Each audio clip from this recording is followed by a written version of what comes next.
Hello friends, exam circuit channel पर आपका स्वागत है।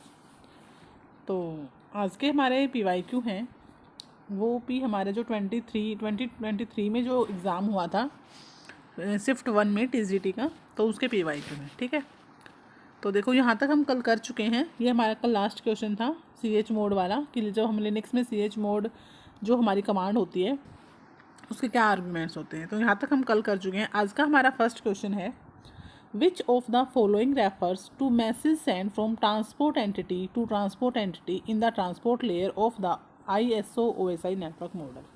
देखो इन्होंने क्या कहा कि जब हम OSI मॉडल की बात करते हैं तो OSI मॉडल में आपको पता है 7 लेयर्स होती हैं। सबसे ऊपर होती है आपकी एप्लीकेशन लेयर, देन आपकी प्रेजेंटेशन लेयर, उसके बाद session layer, transport layer, network layer, data link layer और लास्ट होती है आपकी फिजिकल लेयर। यही होती है। ठीक है, तो इन्होंने बोला जब आप ट्रांसपोर्ट लेयर पे हो, फ्रॉम ट्रांसपोर्ट टू ट्रांसपोर्ट, देखो सेंडर साइड पे भी आपका यही मॉडल फॉलो होता है और रिसीवर साइड पे भी क्या होता है, यही 7 लेयर्स में आपका कम्युनिकेशन होता है। ठीक है, मतलब जब आप नेटवर्क के थ्रू सेंडर और रिसीवर आपस में कोई मैसेज सेंड करते हैं तो दोनों ही तरफ क्या होता है, दोनों साइड आपका जो OSI मॉडल का जो प्रोसीजर है, जो प्रोटोकॉल्स हैं वो फॉलो होते हैं। ठीक है, तो इन्होंने इसलिए यहाँ पे बोला कि ट्रांसपोर्ट एंटिटी से ट्रांसपोर्ट एंटिटी, सेंडर की ट्रांसपोर्ट से रिसीवर की ट्रांसपोर्ट एंटिटी, मतलब वन एंटिटी से दूसरी एंटिटी तक जब आपका मैसेज जाता है OSI के थ्रू, नेटवर्क के थ्रू, तो इस मैसेज को हम क्या बोलते हैं, तो ट्रांसपोर्ट लेयर पे आपका जो मैसेज होता है वो क्या होता है, उसको हम बोलते हैं सेगमेंट। ठीक है, आपका यहाँ पे मैसेज को हम क्या बोलते हैं, सेगमेंट बोलते हैं। ठीक है, नेटवर्क लेयर पे जब मैसेज आता है तो वो आपका होता है पैकेट। ठीक है, डेटा लिंक लेयर पे आपका फ्रेम होता है और फिजिकल लेयर पे आपकी क्या होती है, बिट होती है। ठीक है, और इससे ऊपर आपका यहाँ पे क्या होता है, मैसेज होता है। एप्लीकेशन लेयर पे मैसेज होता है, प्रेजेंटेशन लेयर पे मैसेज का क्या होता है, इंक्रिप्शन डिक्रिप्शन इस टाइप का होता है, सेशन लेयर सेशन इस्टेब्लिश करता है, फिर ट्रांसपोर्ट लेयर पे यही मैसेज क्या बन जाता है, आपका सेगमेंट बन जाता है। फिर नेटवर्क लेयर पे उस सेगमेंट को क्या करते हैं, पैकेट्स में डिवाइड कर लेते हैं। ठीक है, सेगमेंट से पैकेट बनाए जाते हैं। फिर डेटा लिंक लेयर पे फ्रेमिंग होती है और फिर आपकी बिट वन फिजिकल लेयर पे बिट बन के, और बिट क्या होती है, थ्रू द चैनल क्या होती है, ट्रांसफ़र होती है। ठीक है, तो इस टाइप से आपका जो है कम्युनिकेशंस होता है नेटवर्क पे। तो यहाँ पे जो क्वेश्चंस है आंसर रहेगा वो क्या रहेगा, सेगमेंट रहेगा।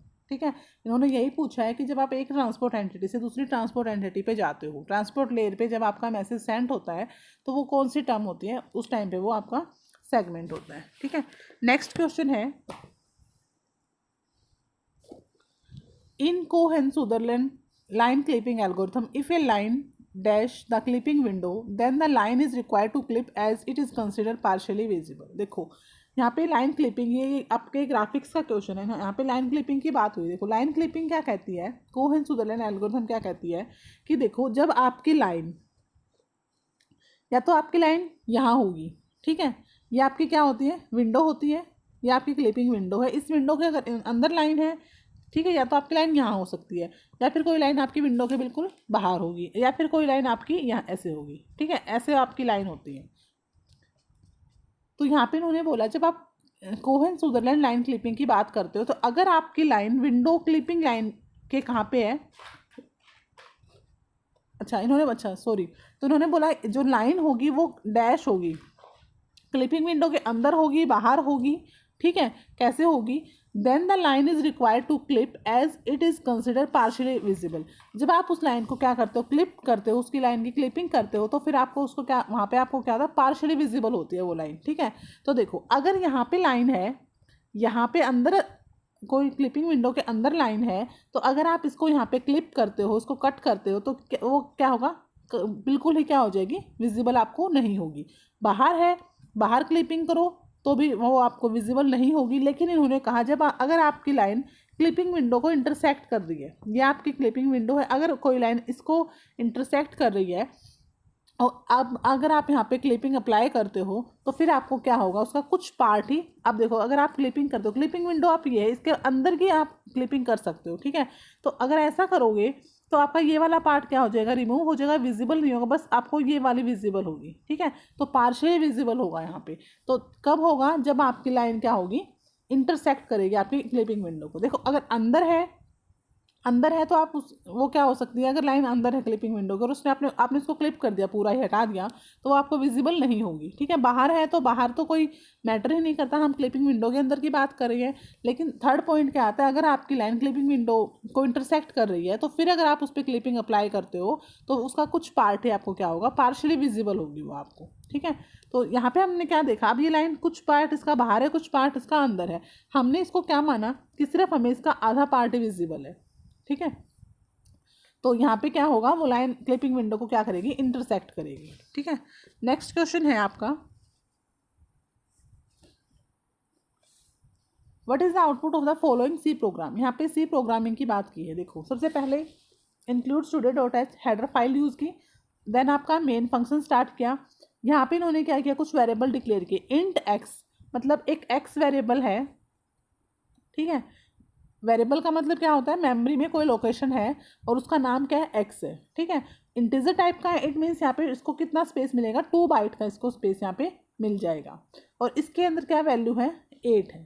ठीक है, ऐसे ही है।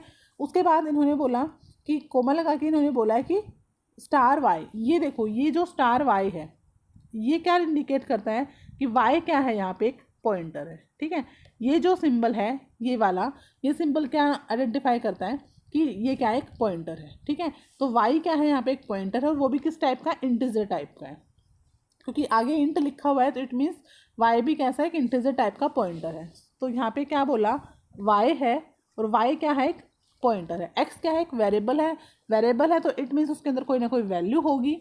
वाई पॉइंटर है तो इट मीन्स उसके अंदर क्या होगा, कोई ना कोई एड्रेस होगा। ठीक है, पॉइंटर का मतलब ही क्या होता है, वो कुछ एड्रेस होल्ड करके रखता है और फिर वो बताता है कि जो डेटा है वो इस एड्रेस पे है, उस जो डेटा है उसको वो रेफर करता है, लेकिन किसकी हेल्प से करेगा, एड्रेस की हेल्प से करेगा। ठीक है, तो पॉइंटर में और वेरिएबल में ये डिफरेंस होता है कि वेरिएबल है तो उसके अंदर कोई ना कोई वैल्यू मिलेगी, पॉइंटर है तो उसके अंदर कोई ना कोई एड्रेस मिलेगा। तो यहाँ पे सिंपल उन्होंने बोला कि एक्स एक वेरिएबल है जिसके अंदर 8 वैल्यू है, वाई यहाँ पे क्या एक पॉइंटर है।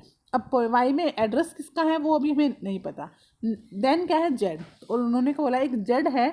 ठीक है, और जेड एक वेरिएबल्स है, जेड के अंदर भी कोई वैल्यू इन्होंने यहाँ पे नहीं बोली है। ठीक है, उसके बाद इन्होंने नेक्स्ट, ये हो गया। नेक्स्ट लाइन क्या है, y is equal to m%x। ठीक है, तो ये जो सिंबल होता है ये क्या इंडिकेट करता है, ये एड्रेस को इंडिकेट करता है।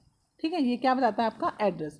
तो इन्होंने बोला जो एड्रेस ऑफ x है वो किसको इनिशियलाइज हो जाए, y को इनिशियलाइज हो जाए। ठीक है, तो m% क्या डिटरमाइन करा है यहाँ पे, एड्रेस को, कि जो x का एड्रेस है। अभी हमने देखा x क्या है, एक मेमोरी में लोकेशन है, तो मेमोरी में लोकेशन है तो उसका कुछ ना कुछ एड्रेस होगा यहाँ पे। ठीक है, तो एड्रेस होगा, सपोज करो ये जो है आपकी 1000 एड्रेस पे आपका ये स्पेस इसको मिला हुआ है। ठीक है, तो इसका x का जो एड्रेस है वो 1000 है। ठीक है, तो नेक्स्ट लाइन में उन्होंने बोला जो x का एड्रेस है वो किसको दे दो, y को दे दो। मतलब y के अंदर किसका एड्रेस होगा, x का होगा, तो x का एड्रेस यहाँ पे यही है, 1000 है।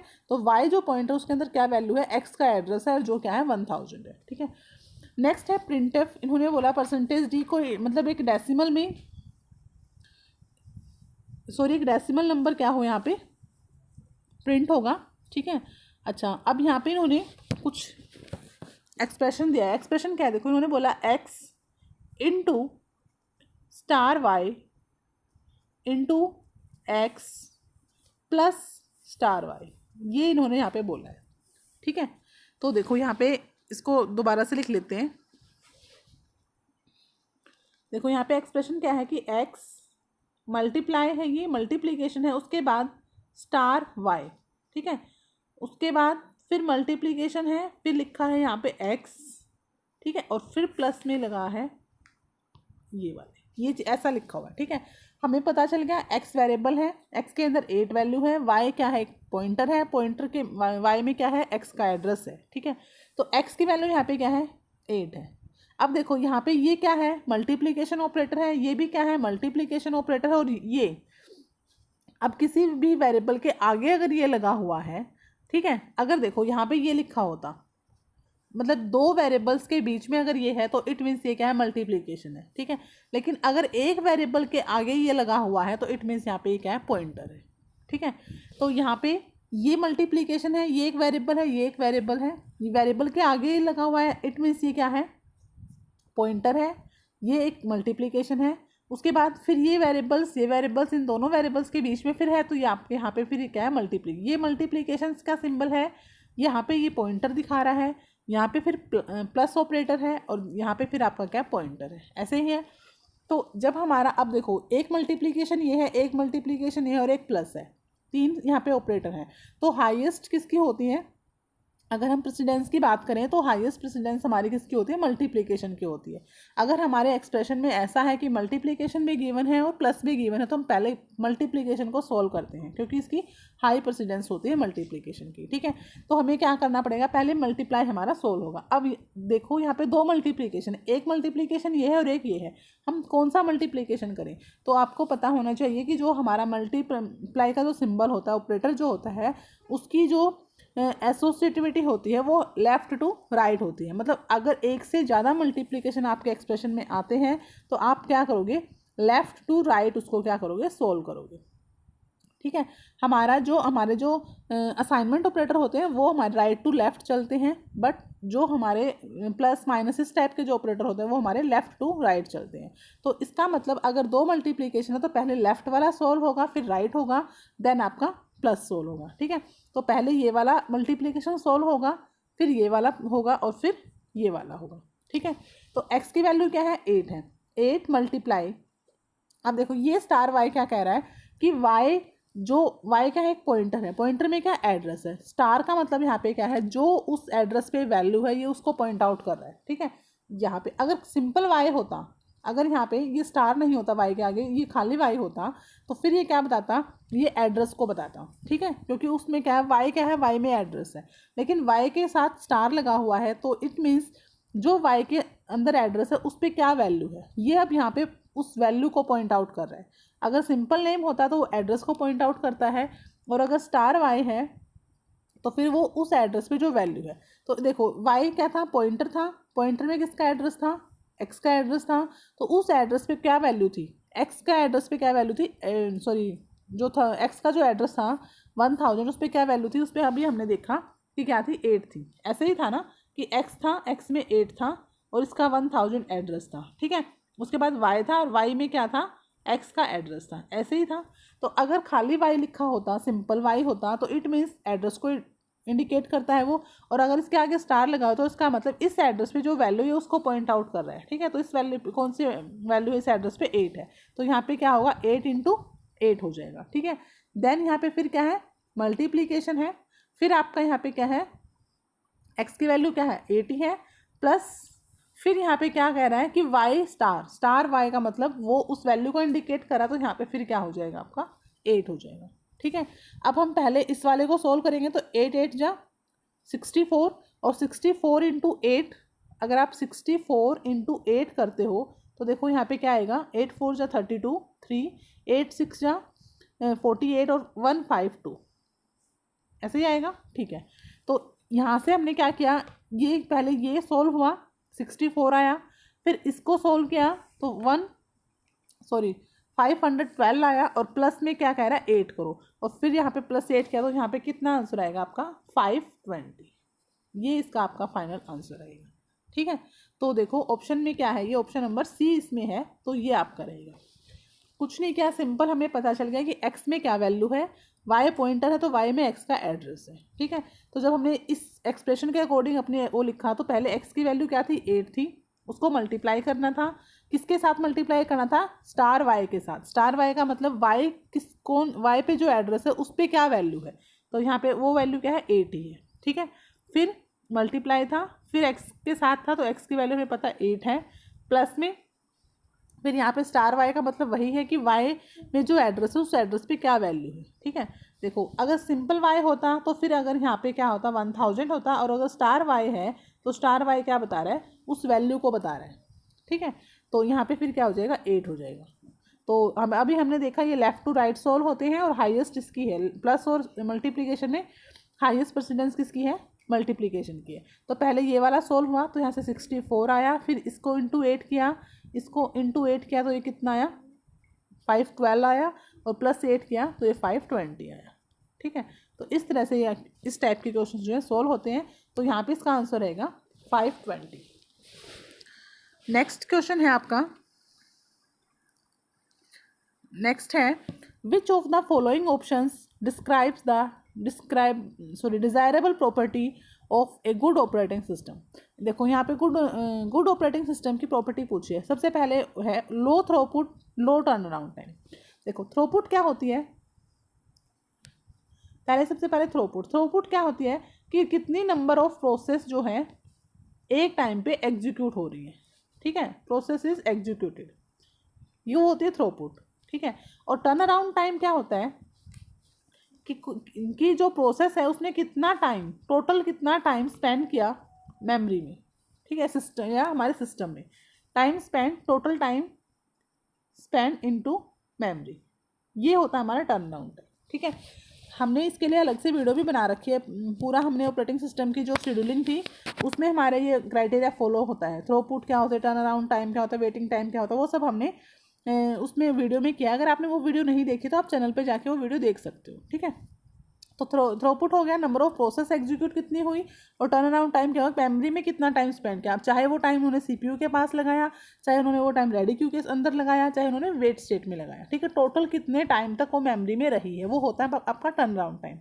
देखो रेडी क्यू भी आपकी मेन मेमोरी में होती है, सबसे पहले प्रोसेस आपकी रेडी क्यू में आती है, तो रेडी क्यू भी आपकी मेन मेमोरी में होती है। उसके बाद सीपीयू या रन स्टेट जो होती है जहाँ पे सीपीयू एग्जीक्यूट करता है वो भी आपका मेमोरी में ही होता है। उसके बाद आपका जो वेटिंग स्टेट होती है कि अगर किसी प्रोसेस को वेट करना है कोई भी एक्शन परफॉर्म करने के लिए, तो वेटिंग भी आपका मेन मेमोरी में ही होता है। ठीक है, तो एक प्रोसेस ने कितना टाइम मेमोरी में स्पेंड किया, चाहे वो रेडी क्यू में किया हो, चाहे वो सीपीयू के पास टाइम लगा हो, चाहे उसने वेट किया हो, तो टोटल कितने टाइम तक वो मेमोरी में रही, वो आपका क्या होता है टर्न अराउंड टाइम होता है। अब देखो गुड प्रॉपर्टी क्या होगी, आप थ्रोपुट का मतलब नंबर ऑफ प्रोसेस है, तो अच्छा ऑपरेटिंग सिस्टम वही होगा जो ज़्यादा से ज़्यादा क्या करेगा, नंबर ऑफ प्रोसेस को एग्जीक्यूट करेगा। ठीक है, अगर सपोज करो एक टाइम पे एक ऑपरेटिंग सिस्टम तो ऐसा जो एक टाइम पे 4 प्रोसेस को एग्जीक्यूट कर रहा है, और एक ऑपरेटिंग सिस्टम ऐसा है जो एक टाइम पे 10 प्रोसेस को एग्जीक्यूट कर रहा है, तो कौन सा अच्छा होगा, 10 वाला अच्छा होगा ना।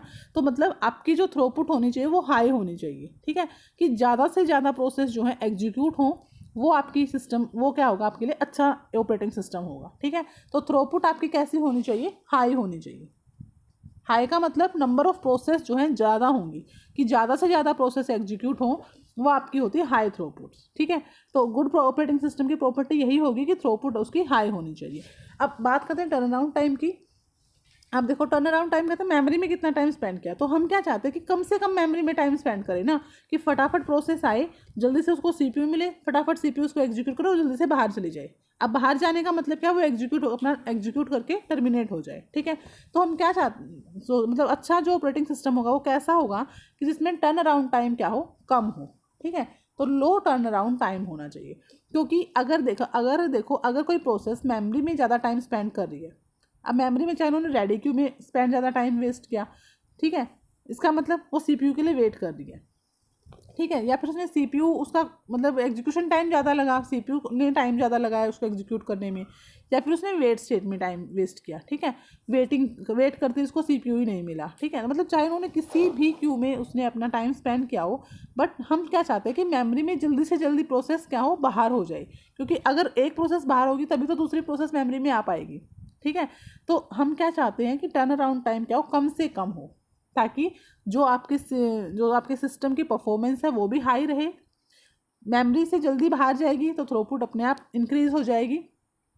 ठीक है, तो हम चाहते हैं कि हाई थ्रोपुट हो और लो टर्न अराउंड टाइम हो, ताकि उसको वेट ना करना पड़े, जल्दी से जल्दी वो मेमोरी में आए, जल्दी से जल्दी अपना प्रोसेस कंप्लीट करे और वो टर्मिनेट हो जाए, मेमोरी से बाहर चली जाए। ठीक है, तो अच्छा ऑपरेटिंग सिस्टम वही होता है जो क्या कहता है, हाई थ्रोपुट हो और लो टर्न अराउंड टाइम हो। ठीक है, तो ऑप्शन नंबर डी इसमें क्या रहेगा, इसका आंसर रहेगा हाई थ्रोपुट और लो टर्न अराउंड टाइम।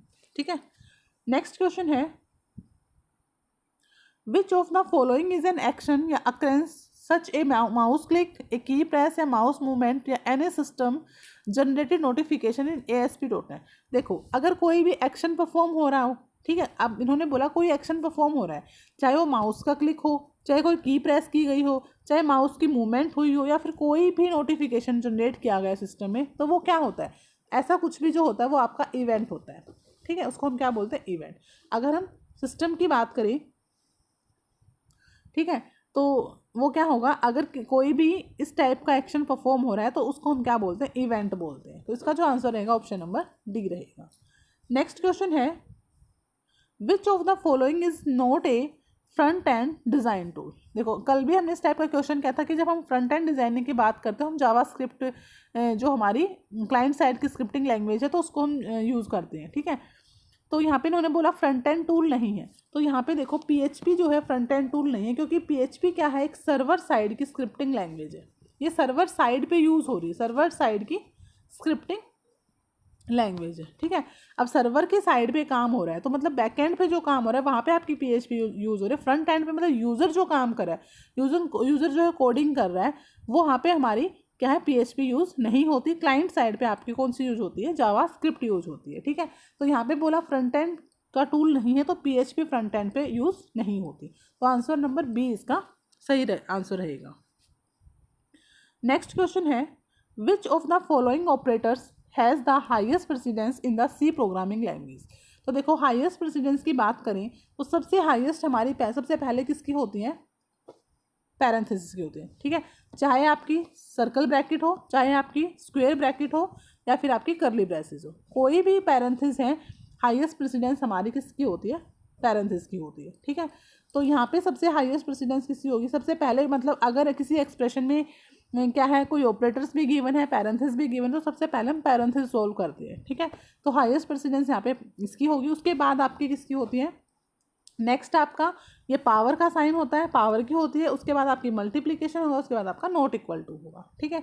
तो अगर इस क्वेश्चन की बात करें तो यहाँ पे ऑप्शन नंबर डी जो है वो आपका करेक्ट आंसर रहेगा। नेक्स्ट क्वेश्चन है, the default constant of SQL will dash. देखो डिफॉल्ट क्या होता है, फर्स्ट स्टेटमेंट है, ensure that column can not have null value, ensure that all the values in a column satisfy the certain condition, ensure that all values in column are different, provide a default value for a column when none is specified। देखो ये ensure करना कि column में कोई भी null value नहीं है, ये आपका क्या होता है, प्राइमरी की का कांस्टेंट होता है। एंटिटी कांस्टेंट ये होता है कि जो आपका कॉलम है उसके अंदर नल वैल्यू नहीं होनी चाहिए, वो आपका क्या होता है, की कांस्टेंट होता है, ठीक है। उसके बाद इन्होंने बोला सेकंड की सारी वैल्यू जो होंगी, अच्छा इन्होंने बोला कि all values in the column satisfy the certain condition, वो आपका डोमेन होता है कि जो एक डोमेन के अंदर ही आपके कॉलम में वैल्यू लाई करेंगे, ठीक है। एक डोमेन एक एरिया मतलब डिसाइड कर दिया जाता है कि उस एरिया के अंदर की वैल्यू ही आप क्या करोगे, कॉलम्स में ला सकते हो, ठीक है। एक सर्टन कंडीशंस के बेस पे आप वैल्यू स्टोर कर रहे हो तो वो आपका डोमेन होता है, ठीक है, डिफॉल्ट नहीं होता। थर्ड बोला all values in the column are different, ठीक है। फोर्थ ऑप्शन देखो, provide a default value for a column when none is specified, जहाँ पे कुछ नन स्पेसिफाइड होता है, ठीक है, जहाँ पे आपका कुछ भी वैल्यू नहीं होता तो बाय डिफॉल्ट क्या है, कोई ना कोई वैल्यू उसको प्रोवाइड कर दी जाती है, ठीक है। सपोज करो कोई रोल नंबर है, सॉरी रोल नंबर कह रही हूँ, मार्क्स है सपोज करो, ठीक है, स्टूडेंट्स के मार्क्स गिवन है और उसमें सपोज करो एक किसी कॉलम में वैल्यू नहीं है, तो बाय डिफॉल्ट वो वहाँ पे क्या बना देता है, 0 बना देता है, ठीक है। तो इस तरह का मतलब जब भी कोई वैल्यू नहीं गिवन होती तो वहाँ पे कोई डिफॉल्ट वैल्यू क्या होती है, प्रोवाइड करना, वो आपका क्या होता है, डिफॉल्ट कांस्टेंट होता है, ठीक है। तो ऑप्शन नंबर डी इसका आंसर रहेगा। नेक्स्ट क्वेश्चन है, which of the following types of XML parsers is an object that contains all the information of an XML documents and is composed like a tree structure। देखो एक जो हम XML parser की बात करते हैं तो एक जो ट्री की फॉर्म में, ट्री स्ट्रक्चर में सारे के सारे जो आपके डॉक्यूमेंट्स में जो भी एलिमेंट्स आप यूज़ कर रहे हो, ठीक है, XML का आपने कोई भी एक आप XML डॉक्यूमेंट्स आप बना रहे हो तो उसमें क्या होंगे, डिफरेंट डिफरेंट एलिमेंट्स आप यूज़ करते हो, ठीक है। और उन डिफरेंट एलिमेंट्स को अगर आप ट्री फॉर्म में, ट्री स्ट्रक्चर में क्या कर रहे हो, ट्री के फॉर्म में आप उसको ऑर्गेनाइज कर रहे हो तो वो आपका क्या होता है, डोम होता है, ठीक है, डॉक्यूमेंट ऑब्जेक्ट मॉडल, ठीक है। तो XML में इस टाइप का जो स्ट्रक्चर होता है उसको हम क्या कहते हैं, डॉक्यूमेंट, डोम की फुल फॉर्म होती है डॉक्यूमेंट ऑब्जेक्ट मॉडल, ठीक है। तो एक्सएमएल के अंदर जो आपके एलिमेंट्स होंगे वो ट्री स्ट्रक्चर की फॉर्म, मतलब डोम में आप क्या करते हो उसको रिप्रेजेंट करते हो। नेक्स्ट क्वेश्चन है आपका, which of the following algebraic functions represents NAND gate. तो देखो नैंड गेट का फंक्शन पूछा है, तो नैंड का मतलब होता है एंड प्लस नोट, मतलब आपका जो एंड गेट है और साथ में उसको नोट कर दो, वो आपका क्या होता है, नैंड होता है। ठीक है, अब आपको पता है एंड गेट में कल भी हमने ये डिस्कस किया था कि जो एंड गेट कहता है वो कहता है कि जब दोनों आपकी both inputs are high then आपकी आउटपुट क्या होगी, हाई होगी। ठीक है, ये आपका एंड गेट कहता है। देखो एंड गेट की अगर हम ट्रूथ टेबल बनाएं तो एंड गेट क्या कहता है कि जब दोनों इनपुट्स हाई होंगी तभी आपकी क्या होगी, इनपुट हाई होगी। ये आपकी क्या होती है, एंड गेट होता है। ठीक है, both inputs are high then output will be high. ठीक है, अब ये हो गया आपका एंड, और ये कहता है नैंड। ठीक है, तो नैंड क्या होगा, एंड के साथ क्या कर दो, एंड पर नोट लगा दो। अब नोट लगाया तो ये क्या होगा 1 1 1 0, तो ये आपका क्या है, नैंड गेट है। ठीक है, तो एंड गेट का अगर एक्सप्रेशन बोले तो एंड गेट का एक्सप्रेशन क्या होता है, ए बी होता है और साथ में इसके क्या लगा दो, नोट लगा दो, तो ये आपका क्या हो जाएगा, ये आपका नैंड गेट की का एक्सप्रेशन हो जाएगा। ठीक है, तो यहाँ पे देखिए फर्स्ट ऑप्शन क्या कह रहा है कि एक्स वाई का बार, जो ये ऊपर जो थोड़ा सा छोटा सा कोमा लग रहा है वो क्या होता है, कॉम्प्लीमेंट होता है। ठीक है, आप कॉम्प्लीमेंट को ऐसे भी लिख सकते हो, ये भी ऐसे लिख सकते हो, या फिर इसको ऐसे बार की फॉर्म में भी आप इसको रिप्रेजेंट कर सकते हो। तो नैंड गेट का यहाँ पे क्या होगा, एक्स वाई का कॉम्प्लीमेंट। ठीक है, तो एक्स वाई को आप ऐसे लिखो, एक्स वाई का कॉम्प्लीमेंट, या फिर इसको ऐसे लिख सकते हो। तो ऑप्शन नंबर ए इसका करेक्ट आंसर रहेगा। नेक्स्ट क्वेश्चन है, in which of the following radio channel sharing method several users share the same frequency channel of higher bandwidth by dividing it into the different time slot. इन्होंने कहा एक channel है जिसको क्या कर रहे हैं, डिफरेंट यूजर्स को शेयर किया गया है वो। ठीक है, अलग अलग यूजर्स को शेयर किया गया है और सेम फ्रीक्वेंसी के साथ शेयर किया गया है, और जो टाइम डिवीजन के टाइम स्लॉट्स पे उसको डिवाइड किया है बैंडविड्थ को। जो आपकी बैंडविड्थ होगी, देखो सपोज करो एक ये चैनल है, एक सेकेंड, तो यहाँ पे एक चैनल है, बहुत सारे यूजर्स क्या हैं इसको यूज़ कर रहे हैं। ठीक है, तो जो बैंडविड्थ होगी चैनल की, जो बैंडविड्थ होगी उन्होंने उसको डिवाइड किया है कि टाइम बेस पे। ठीक है, कि इतने टाइम तक इस बैंडविड्थ को ये वाला यूज़र यूज़ करेगा, इस टाइम इतने टाइम से इतने टाइम तक ये वाला करेगा। मतलब यहाँ पे क्या किया गया है, बैंडविड्थ को टाइम के बेस पे यूज़ किया गया है। ठीक है, तो वो आपकी कैसी होती है, टाइम डिवीज़न मल्टीपल एक्सेस होता है। ठीक है, मतलब टाइम के बेस पे आपने क्या किया है, डिवीज़न किया है, और जिससे क्या है मल्टीपल यूज़र क्या करें, आपके चैनल को एक्सेस कर पा रहे हैं। ठीक है, तो ऑप्शन नंबर ए इसका करेक्ट आंसर रहेगा। नेक्स्ट क्वेश्चन है, Which of the following with reference to digital electronics is a device that stores the number of times a particular event या process has occurred। देखो यहाँ पे इन्होंने क्या कहा है, कोई भी इवेंट अक्कर हो रहा है तो नंबर ऑफ टाइम्स, कितने नंबर ऑफ टाइम्स जो इवेंट है वो अक्कर हुआ है, ये जो सारे के सारी इन्फॉर्मेशन है वो स्टोर होती है। ठीक है, तो कौन सा डिवाइस इसको स्टोर करता है, वो आपका क्या होता है, काउंटर होता है। काउंटर यही काउंट करता है कि कितने नंबर ऑफ इवेंट्स जो हैं अक्कर हुए हैं। ठीक है, एक सिंगल क्लॉक सिग्नल में, ठीक है, एक क्लॉक सिग्नल होता है कि एक टाइम पे कितने नंबर ऑफ इवेंट्स अक्कर हुए हैं, वो आपका कौन काउंट करता है, काउंटर काउंट करता है। ठीक है, तो इन्होंने यही बोला है कि एक ऐसा डिवाइस जो सिर्फ क्या बताता है कि कितने नंबर ऑफ टाइम्स जो है इवेंट अक्कर हुआ है, तो काउंटर यहाँ पे सही आंसर रहेगा। नेक्स्ट क्वेश्चन है, the operations of dash require that the first element that is inserted is the first one to be removed. देखो सिंपल, बहुत ही बेसिक क्वेश्चन है कि ऐसे कौन सा ऑपरेशंस है जो क्या बताता है कि जो फर्स्ट एलिमेंट जो इंसर्ट हुआ है वही पहले क्या होगा, रिमूव होगा। तो first in first out, first in यहाँ पे फर्स्ट आउट की बात की है, तो ऐसा कौन सा ऑपरेशन होता है आपका, क्यू में आपका क्या होता है, फर्स्ट इन जो पहले आया था लाइन में, जो पहले इंसर्ट हुआ था वही पहले क्या होगा, आउट होएगा। ठीक है, तो यहाँ पे ऑपरेशंस क्या होगा, क्यू का होगा, क्यू के ऑपरेशंस में ही ऐसा होता है हमारा। ठीक है, तो ऑप्शन नंबर डी इसका आंसर रहेगा। नेक्स्ट क्वेश्चन है,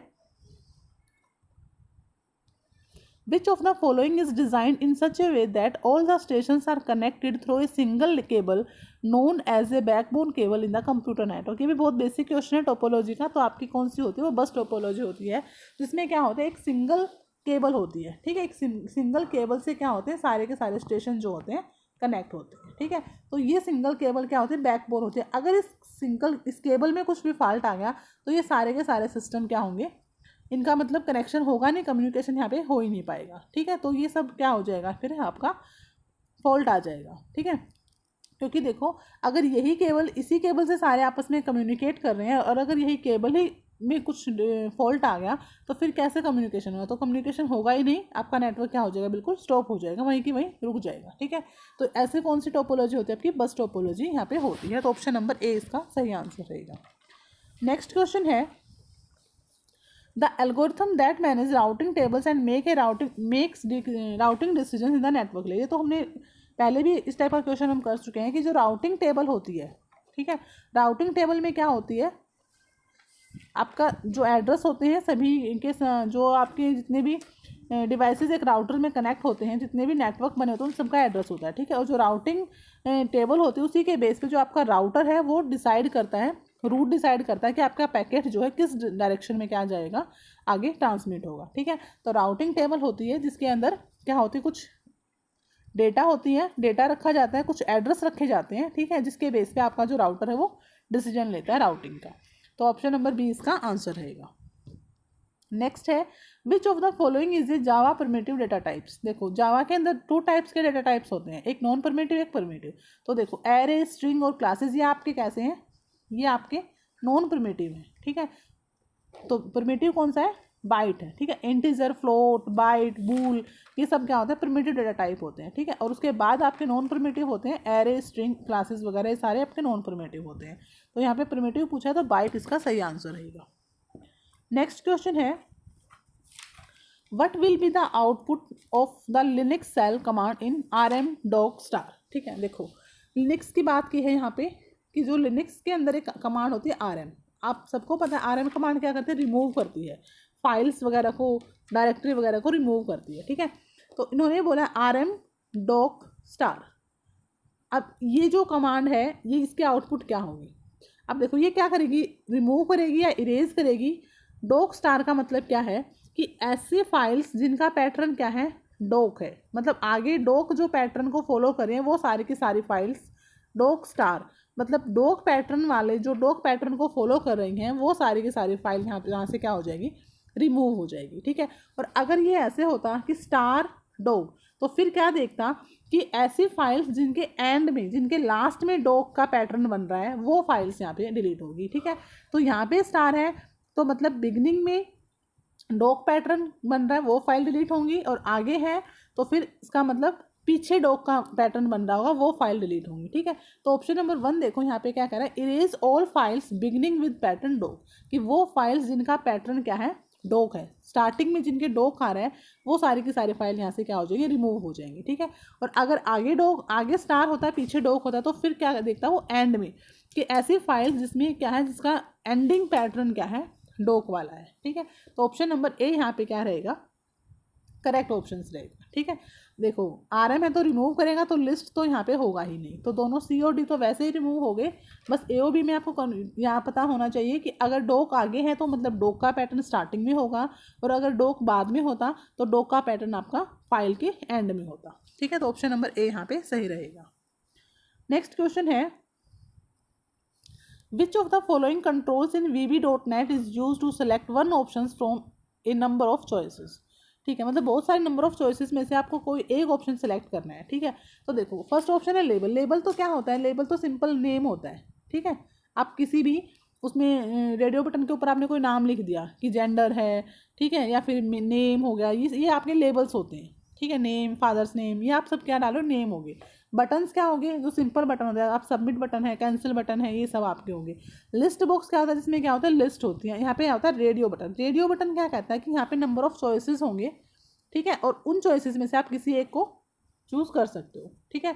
अब जैसे आपका DSSB का एग्जाम है, TGT का, तो TGT के बहुत सारे एग्जाम हो रहे हैं, कंप्यूटर साइंस है, इंग्लिश, हिंदी, मैथ, सब के एग्जाम हो रहे हैं। तो आपको अगर आप फॉर्म फिल कर रहे हो तो वहाँ से आप किसी एक चॉइस को सेलेक्ट कर रहे हो, ठीक है। तो वो आपका क्या होता है, रेडियो बटन होता है, कि आपके पास मल्टीपल ऑप्शंस होते हैं, मल्टीपल चॉइस होती हैं, और उसमें से आप किसी एक ऑप्शन को आप सेलेक्ट कर रहे हो, ठीक है। तो वो आपका क्या होता है, रेडियो बटन्स होता है। तो यहाँ पे सही आंसर रहेगा option number D. Next question है, the insert key in a keyboard of a computer system is use to toggle between dash and dash modes during the data entry. देखो इन्होंने सिंपल क्या बोला कि अगर आप कोई डेटा की एंट्री कर रहे हो, ठीक है, डेटा आपने एंट्री किया है और जब आप इंसर्ट की को प्रेस कर रहे हो, कीबोर्ड से आप इंसर्ट की को प्रेस कर रहे हो तो एक टॉगल होता है, तो इज यूज टू टॉगल। तो वहाँ पे क्या मतलब एक कन्फ्यूजन होता है, किस किस के बीच में होता है। देखो आप इंसर्ट कर रहे हो तो यहाँ पे जो कन्फ्यूजन होगा वो इंसर्ट या ओवरराइट, आप कुछ नया इंसर्ट कर रहे हो या फिर किसी को ओवरराइट कर रहे हो, जो पहले से लिखा हो उसी को उसके ऊपर कुछ आप दोबारा से ओवरराइट कर रहे हो या कुछ आप अलग से नया इंसर्ट कर रहे हो। तो जो इंसर्ट की होगी जब आप डेटा एंट्री कर रहे हो तो वो इंसर्ट और ओवरराइट के बीच में क्या होता है, एक टॉगल होता है, ठीक है। तो ऑप्शन नंबर सी इसका आंसर रहेगा।